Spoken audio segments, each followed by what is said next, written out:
welcome back to Marissa Knits. I'm going to be sharing everything I made this spring. It's mostly socks. I also made this tank top recently.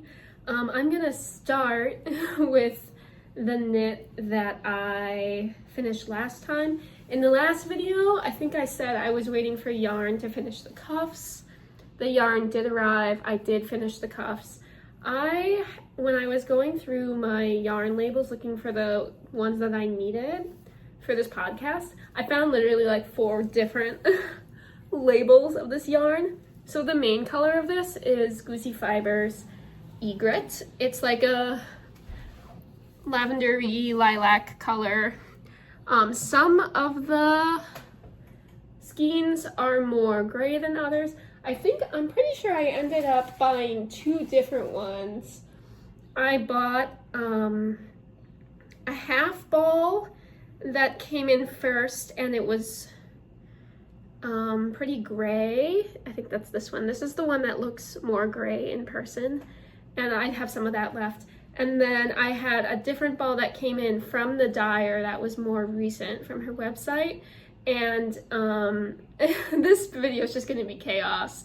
Our front steps broke and we had to get them, while we were getting them fixed or like waiting for them to get fixed, I had our mail held at the post office.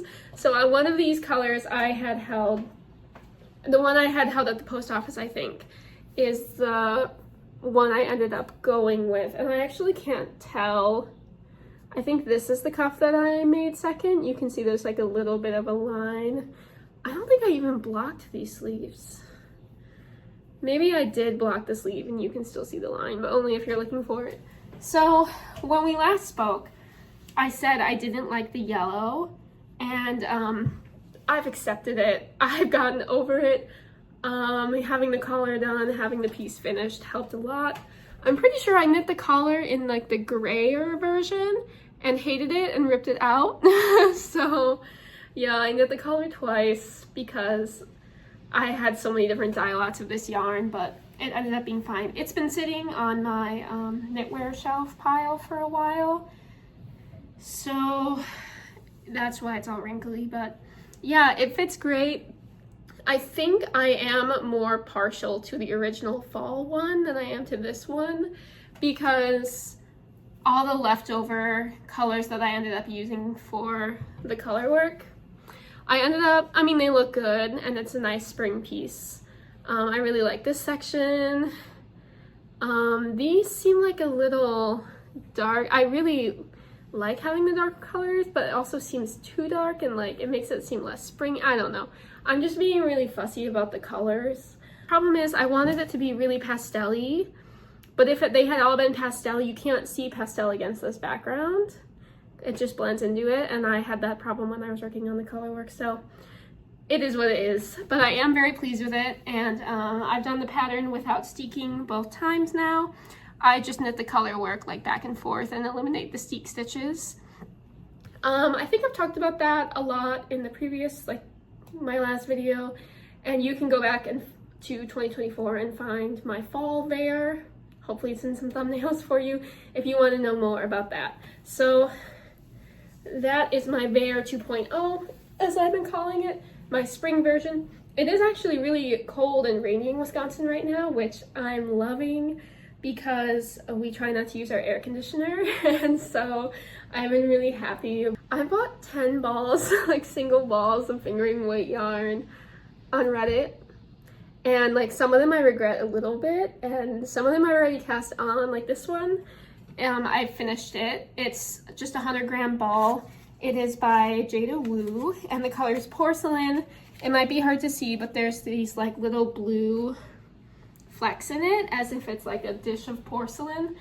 I have like a cream colored bra that works a lot better with it, but that's in the wash, so we just have to deal with that for today. It has this beautiful scallop neckline, and it's a rib. The pattern is Bed Ruffin Camisole by Irish H or Hyris Makes. I will link it in the description. I wish that I had more yarn to make it longer. I'm going to try to show you the back. But I really like the shaping of it, and I'm able to wear it still with like really high-waisted pants, or like I wore in New York with like a skirt that was pretty high-waisted.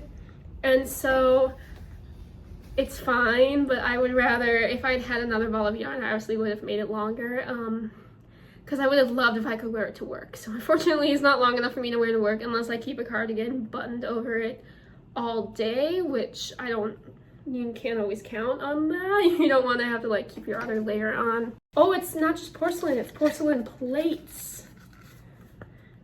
I had it was like folded over the second word, porcelain plates.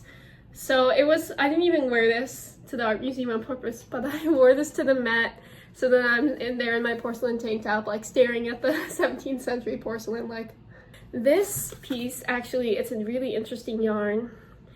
It is 65% superwash merino, 20% bamboo, and 15% silk. And it is just absolutely glorious. Can you see that stitch definition? Look at those stitches. Look at those stitches. Aren't they beautiful? They're so pretty. This isn't hand knit. This is from Kohl's, but I'm just gonna put this on over it. So those are my only 2 garments. If you only like garments and you don't like socks, goodbye. Thanks for tuning in, I guess.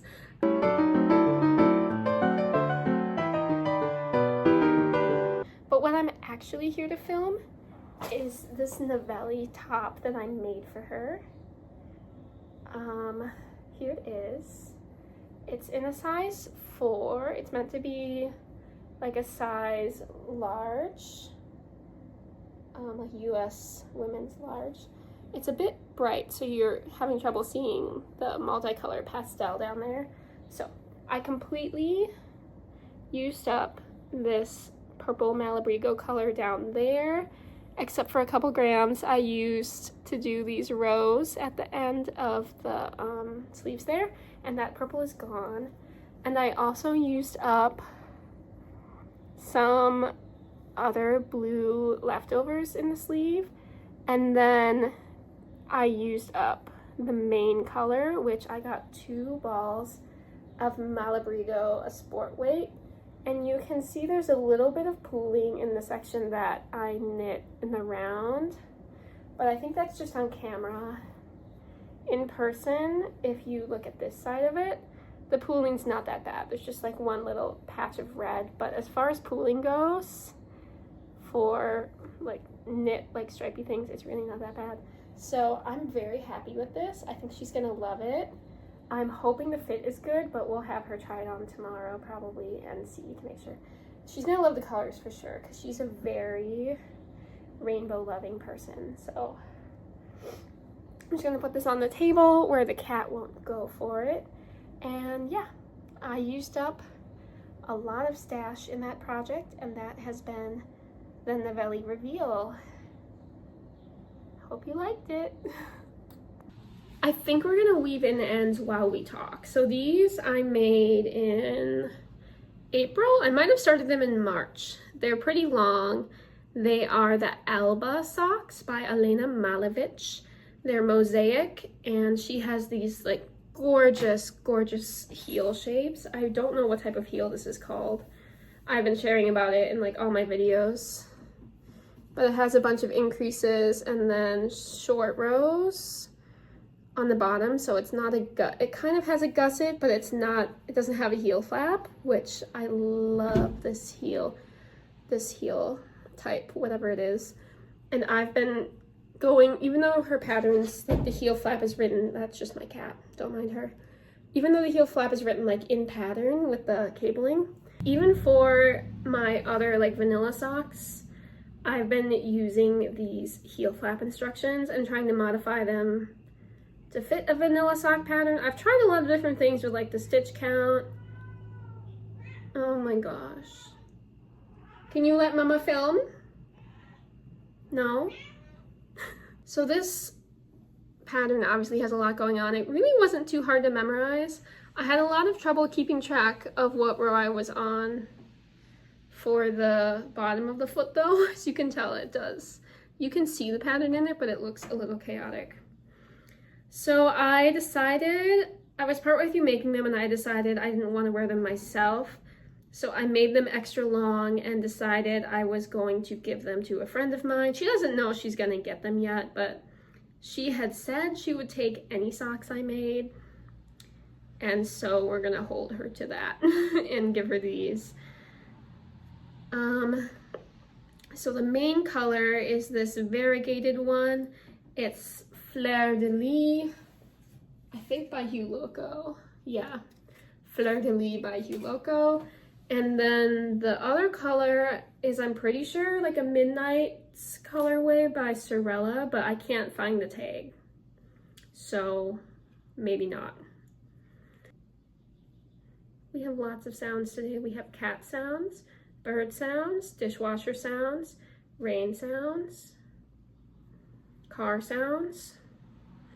Maybe we should just be an ambient noise channel of nature sounds. This pattern actually has like a round toe. I don't know if you can see that, but it looks like the top of a hat. And I don't think I prefer that. I don't like how it feels compared to like a type of a wedge toe. Wow! Wow! The next set of socks that I made, the pattern is Pony by Audrey Borrego, except I'm pretty sure I changed the heel to be like Elena's heels because I just wanted to see how it would work with a rib.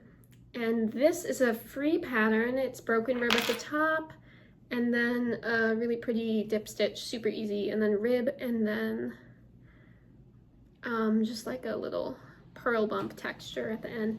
Mine have gotten really dirty. Like, I wore them in a pair of shoes that leak, and the bottoms of them got really dirty, or maybe my house was just, my husband tracks in a lot of dirt from the garden, so I think the bottoms of them got really dirty already, even though I've only worn them like twice. And this yarn I got when we were visiting my sister-in-law in Montana last year, and it is by Mountain Aurora Fibers in Billings, Montana, which is where she was living at the time. And it's 10% recycled nylon, 90% wool.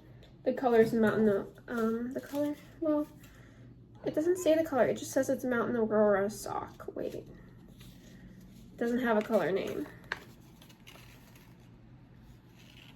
So, no color name, but it's super pretty pastels.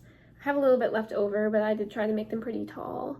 And I thought it was just a nice spring color that was nice in texture. So, it's like a seafoam base with pink and purple and blue on it. And I didn't have problems with pooling on this one.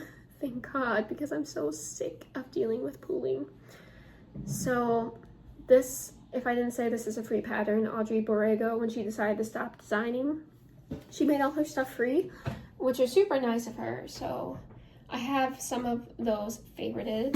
The next socks I made were in this Rose Hill Yarns Prairie Winter color that I bought from someone on Reddit secondhand.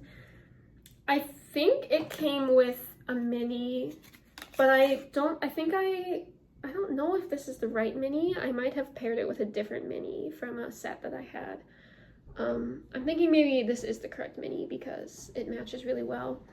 So these are the Stillwater socks by Summer Lee, which I've made plenty of times before.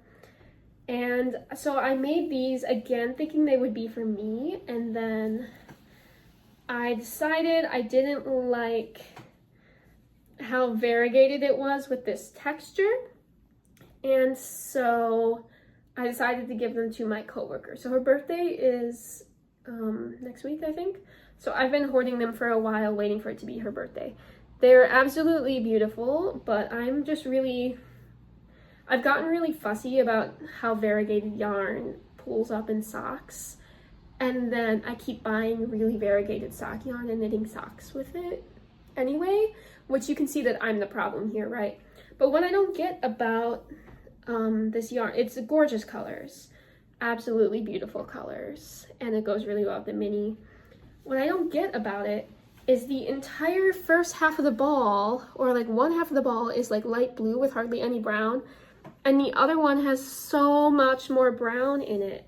Like, do you see how much brown that is? And how this one just doesn't, here I am looking like a sock puppet fairy or something. This one has so much brown and this one doesn't. And even when, spoiler alert, I made another pair of socks with them. So I decided to make myself a pair that was just like stockinette mostly, so that I could really see the colors shine. Like, this is beautiful, but I wanted to see the colors. I wanted the whole thing to be knit in stockinette and for there to be less pooling. And so I made myself another pair that I just finished. I finished from the heels all the way to the toes on our New York trip last week. And still, one of them has more brown in it than the other. I don't know if you can tell, but this one has more blue in it. And this one has like significantly more orange and brown in it. And you can probably see there's more yellow in this. And I used up some of my Flying Kettle butternut scrap. These socks I made in September, I'm pretty sure. I made rib socks with this butternut color. It's a beautiful, very faithful to butternut squash sort of color. I had decided that this went really well with the Rose Hill. And so I paired them together and I used the mini, and this is what was left when I finished the socks. So I could tell that I was running out of the main color here. I could tell in advance that I didn't have enough grams of it. I think I had like 45 grams. And so I included some little stripes of the yellow in order to make it to the end and not run out of yarn. And the pattern, at least for the top of this, is Reverie. I'm gonna have to look up the designer. I've made these socks, I think, 3 times, once for myself. I didn't do the short row heel though. In these, I kind of adapted Elena Malovich's heel. And I'm still having trouble getting it to fit exactly right. Like, it still ends up too loose. I'm trying to figure out like exactly how many stitches I need. Like, I think I started with 60 for this, and then I went up to only like 76 stitches before the short row heel. And you can see I made like some adaptations to the shape of the heel and the gusset and everything. You would think that this would be not too loose, but it is a little bit loose. I get like, it's a bit puffy still at the back of the heel right before the heel turn. So I'm still experimenting with the increase rate and like what proportion of the stitches I use to make the heel, which ones I reserve for the front of the foot, so that the top of the foot opposite of the heel doesn't get too pulled out like this when you're wearing it, because I don't like that either. So I'm still working on perfecting my heel shaping, but I am generally more happy with this heel shaping than I am with the heel flap and gusset. I feel like the heel flap, there's even more like bagginess and sliding down the foot and like not staying up and puffiness in the heel flap for me. Like, I think it's not the right fit for me. Anyway, but the bobble pattern and the stripe chart for the top is the Reverie pattern by Allison Lutz. And then I just did like a round like wedge toe. These I made, I think, in May. They're again, I'm experimenting with the heel. You'd think I would take better notes, but this one I think I went up to like 80 stitches before the heel turn. And then you can see there's a line there because I was using 2 different dye lots of the egret yarn. So there's one, the one at the top had more like pink in it. You can kind of see the pink in there. You can see there's some splotches of pink. And then at the end, after I run out of that one, I did a round toe on this as well. And this is, I didn't really do it right according to pattern, or I had like the wrong number of stitches, so you can see it's a little chaotic and random looking. But this is how I know I didn't like the round toes, because when I wear it, I can feel it against my toes in a way that I can't with the wedge toes. And so I think I'm gonna keep doing the wedge toe. So yeah, so I was alternating yarn skeins in order to transition the colors so that there wasn't like a stark line. You can kind of tell in person that it's more vibrant at the top and gets paler and more gray at the end, but on camera it's not really showing up. This is one of the it's one of the floral doodle charts by Pacific Knit Co, but I repeated some of it to lengthen it. I was trying to make like a lavender looking plant. I don't know how successful I was, but I've seen a lot of people do like floral cuff socks, and so I copied them. And it's a 1x1 rib at the top. I'm pretty sure I knit it inside out at the top to try and get, a lot of people say to do that because your purls are tighter, and so you get like a more even look. But I guess maybe, I must not have washed these yet because they don't look like they've been blocked to me. If you have been following along and you remember, in December, I went to Central Illinois on like a little weekend trip, and I went to a yarn store that I lived by when I was in graduate school, and I told her I knit with scraps, and she gave me some scraps, and I was not too pleased about that, but you know, it is what it is. And one of them was this pink cotton, and so I held it double, apparently, and I knit this Valentine heart cloth. The pattern is from more than around like 25 years ago, and it's by Trisha Walter. It's a free pattern on this blog, this website that's linked on Ravelry, so I will link that for you. I don't think I followed it exactly. I mean, it's a washcloth, so the gauge and the number of repeats doesn't matter at all. So I made this in like one day to use up this cotton scrap that I didn't want, and I just have to weave the ends in. So that's that. I'm gonna get rid of that tab. All right.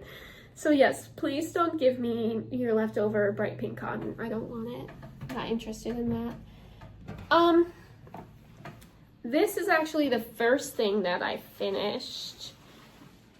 I had some video of me crocheting it. So this, let me explain. So I went to a Florence and the Machine concert, and I was wearing a dress that has a lot of ruching around the waist, and I don't like the height of the ruching or the shape of it on my body. And so to kind of like cover that up and make it more pleasant to me, I decided to crochet this belt. This is the Belly Dance Fringe Belt by Krista Frank. It's a free pattern. It is crochet. I'm sure I made lots of mistakes, but you can't see them.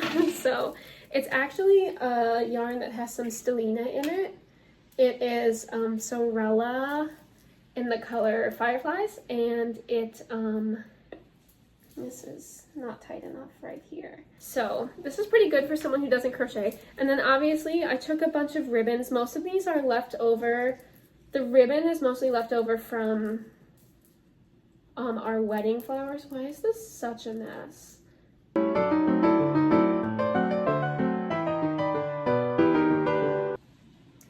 So I went to Michael's and I bought a bunch of Amazonite crystal things. And then this is another free little pattern. It's called Romanian Cord Tassel Drawstring. So it's a Romanian cord tutorial. I couldn't quite figure it out until I watched the video. And a bunch of these cords I did in line waiting to get into the concert because my mom and I, we had floor tickets. And so in order to like get near the front of Florence and the Machine, I was at Chicago Night 1. If you're a follower of Florence and the Machine, I was at Chicago Night 1. We got You Can Have It All, which I was really excited for. Why is this such a mess? So I made in different colors all of these like dangly things, and I also had to tie a bunch of ribbon in order to keep the weight of it up on my body instead of like it was sliding down all the time. I had to keep pulling on it, so I had to like corset it and make a bunch of ribbon ties at different heights in order to keep it from being a mess. Okay, so you can see one of the ribbons, I had the crystals through it. I had them like on top of the fabric in this way, but I had it tied and I had to untie it to get it off of me. And so here we are. So, yep, it was fun to dance around in this. It was fun working on it in line. I could always like take all these ribbons and crystals off of it and just wear the belt as a belt if I ever have a use for it in the future. I'm not very much into belts right now, but it's possible I'll wear it to more concerts or like Ren fairs. I don't know. I'm not really a Ren fair person, but it's possible I will have a use for it again.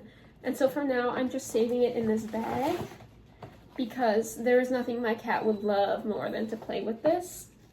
And so to protect it from the cat, I've just kept it in the bag. She doesn't, I don't think she's really seen it, thankfully, because if she knew it was in the bag, she would pull it out. But it's safe from the cat for now. And then finally, to use up my DK scraps from various projects, including my niece's like baby blanket. She's 4 years old now, I think. Yeah, I'm pretty sure she's 4. And this red scrap is, I believe, another one from the yarn store owner in Illinois. And this is a more recent scrap. Anyway, just to use up DK scraps, I made some gnomes. One of them I gave to my mom's friend who's moving to Arizona, and that one, I think the colors were kind of ugly, but she really liked it, so that's fine. Apparently when you just receive a gnome and you don't know that there might have been cuter options, that's probably, I think, the way to go. But this is the Choose Your Gnome Adventure by Sarah Shira, Imagine Landscapes. And so I made this one, and I accidentally made it in like kind of Christmassy colors, and I was thinking about giving it to her, but it was way too cute, and I was like, I need to keep him. And so I'm going to make another. And so I have her hat. I'm going to make him a friend. So I have her hat done. The hats are pretty similar. And then this is a darker hat. So I'm going to make her body in this light pink and hopefully use it up. So these are my DK scraps and like one like sport weight anonymous wool scrap that I don't know what it's from. And so I'm planning to make the other gnome at least by the holidays, but even though he's Christmassy looking, I have him on my bookshelf anyway. So I made him, I think that was in April. It didn't take me very long. I've made gnomes before, so that was pretty chill. And then I had mentioned I was going to do this in the last video, and I didn't even get around to it until like a week or two ago. But I had made this bamboo lace shawl. It's not this one. I have B-roll of that as well. A little over 10 years ago, I bought this ball of bamboo lace weight yarn, made this shawl, ran out of yarn before I could finish the border, and just cast it off anyway. And then I like never wore it. Maybe I wore it once. I didn't really wear it because I'm not actually a lace shawl wearer at all. I used to like looking at lace shawls and making lace shawls when I was in college, but I didn't wear them.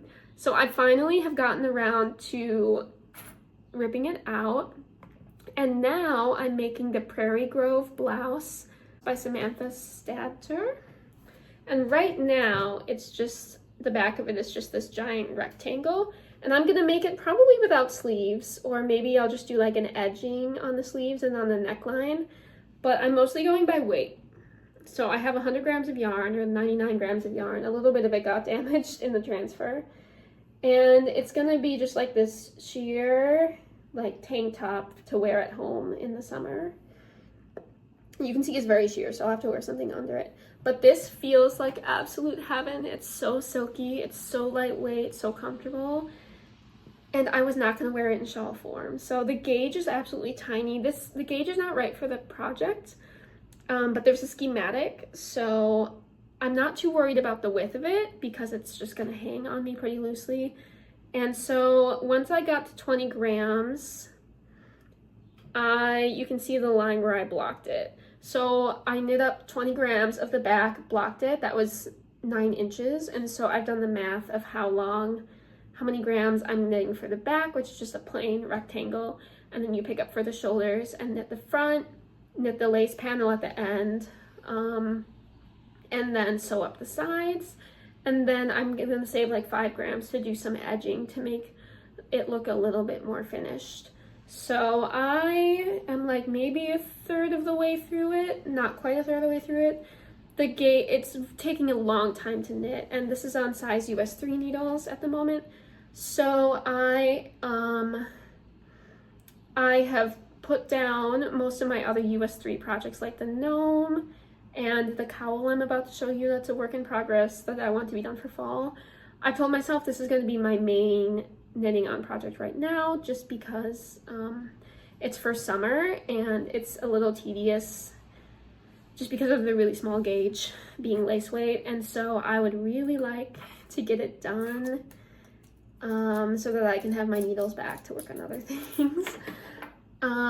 So yeah, so that is my next summer top that I have planned. One of the new yarns is from Reddit again. I need to get off Yarn Swap. Nanette Wake Studio. This is the most recent haul of yarn I got. This was the color Strawberry Muffin. It's in a sock weight. And because I lost some of my hats, I lost my fall hats. I don't know where they are. I think I left them at work, and so who knows. So I cast on our way home from New York this new hat. I like the shaping of the burrow beanie, and so it's kind of based on that, but I did more stitches. I did a Judy's Magic cast on, I think with 32 stitches, so 16 on each side at the top, so that the top of it would be wider instead of all squished like that. And so I mostly did the increases from the burrow beanie, but I made some adjustments to, I think, how many stitches are in between on each side. And so I'm going to knit a double thick hat for myself to wear next fall winter, because I don't have a hat like that anymore because I lost it. And I think my next solution is going to be that when I take my hat off at work, I'm going to put my car keys in it. That way I can't leave without it, right? So that's my plan. I'm going to knit that ball of yarn into a hat. So I started that because it was really easy plain knitting. And then this, I think I filmed some of it already. I think I'm doing like a vlog of the entire making process. So this is something I'm gonna drop stitches. This is something I'm kind of designing myself. Some of it is autumn doodle cowl motifs, and some of it I've drawn out myself. So this is an over the garden wall inspired infinity doodle cowl, and I have it on, I don't have needles on the top of it right now, so I'm holding it, and I dropped some stitches and I had to pick them up with this broken needle, and I have another broken. When my needles break off, I save them as like stitch holders. And then I drop stitches off the end of them all the time and then have to pick them up. So that is just how I behave, can't be helped. So I knit like a little bit of a brick pattern, or what I'm hoping will look like a brick pattern, out of a scrap of like brick wall colored yarn for the beginning. And then we have some candy that I duplicate stitched. I'm pretty sure duplicate stitching these candies took me like 6 to 8 hours. So the point of this project is not for it to be done quickly. It's to enjoy it and for it to be done the way I want it to be done. And then after that, it had to be an infinity one because the inside of it's a hot mess. And with an infinity cowl, you can just like block that out and keep it on the inside of your cowl, and no one has to see how much of a mess it is. So these had a lot of ladder backs in them. So these are Wirt & Greg's hats. This one looks very lamp-like. It looks like very Aladdin lamp-like, but it is an upside-down tea kettle. I consulted a lot of different tea kettle charts and kind of made this one up and drew it out. And then I have an autumn leaf, an oak leaf. And the next one, oh, I'm dropping stitches again. God damn it. So the next one is going to be the bluebird. And so I paused it because I had a couple different blues coming in the Reddit orders, and I wanted to decide like which blues I was using. And so that's why I took the needles off and started using them to knit. Well, I had to use them to make this tank top. So all my summer tops are being made on size 3 needles, and so I had to take the needles off of this since this is only going to be done in the fall. So I have plans for what all I'm going to make. I had to buy these 2 Malabrigo colors, caramel and black. I've got this olive green color. I've got all these other like fall colors and neutrals. Some of them are in here, not the speckly white one, that's gonna be something else. But I have a bunch of colors set aside for that project for like different motifs that I'm going to use. I'm gonna do a lantern. I'm going to do just a bunch of, I mean, you'll see what I'm gonna do. I'm really excited about that project. Yeah, I've had it in my brain for a long time, and then I made like a long list of ideas for it on my old iPad, but the screen is broken. I kept trying to get the screen to work, and it's actually dead now and it doesn't work at all, so I kind of had to start over and email myself the list. I think I have everything in order. I think I know what the plan is, but most of the motifs I have to like draw out on the chart myself because I'm gonna do frogs, obviously. I'm gonna do a cassette tape at the end. I'm so excited. A lot of the motifs are available in different doodle charts by now, but I'm not gonna buy 15 different doodle charts to get one thing from each. So I'm just kind of consulting different, like on my laptop right now, I have a bunch of different cross-stitch birds on like Pinterest and Google Images pulled up, and like some of the smaller ones you can count how many stitches across they are. And so I'm gonna draw myself a bird chart just based on other knit and crochet and cross-stitch bird shapes. And then I have a bunch of images of Beatrice the bluebird pulled up and bluebird images in general, and so I'm gonna color the blue and the peaches, and I'm gonna determine, it's hard with like the bluebird shape because sometimes it's better to duplicate stitch and sometimes it's better to do 3 colors, and so I need to like futz with yeah, how many rows I'm gonna do in different amounts of colors and what I'm gonna duplicate stitch over and what I'm gonna use as the background color and that sort of thing. So I have a lot of work to do on that, but I'm very excited. I think it's gonna be a nice, relaxing, slow summer project. I'm gonna work on my scraps. It's gonna be really exciting. Thank you so much for being with me to see all my spring knits. I hope you enjoyed it, and I will see you more frequently now that my college students have gone home where they belong. I will see you more frequently. You know, my job, I've been thinking about this. The main time for like good, like quality, cozy knitting content is like fall, winter. And the time that I have to film knitting content is in the summer, when knitting content is for many people like less interesting. And so, yeah, that's just the way it is, I guess. I hope you'd enjoyed our rainy episode, and be well. Bye-bye!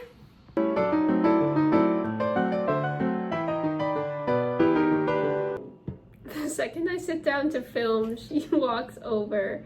I've been getting ready for like 20 minutes, and she was ignoring me until I was about to turn the camera on, so hello, and ow, and welcome back to Marissa Knits.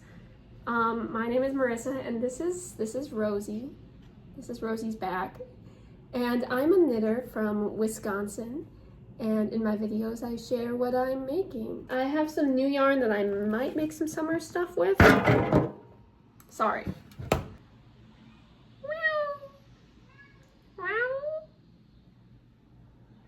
My goodness, what is going on here? I think I must have, oh, this is the yarn that I had trouble winding it, and so I actually cut the yarn in a couple places when the process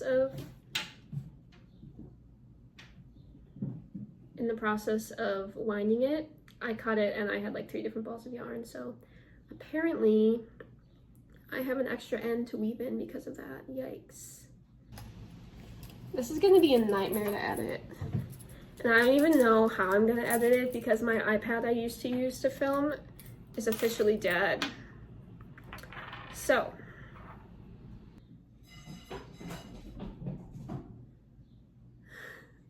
it's just gonna be a video of me fed up with my cat as she screams and cries and runs around the house.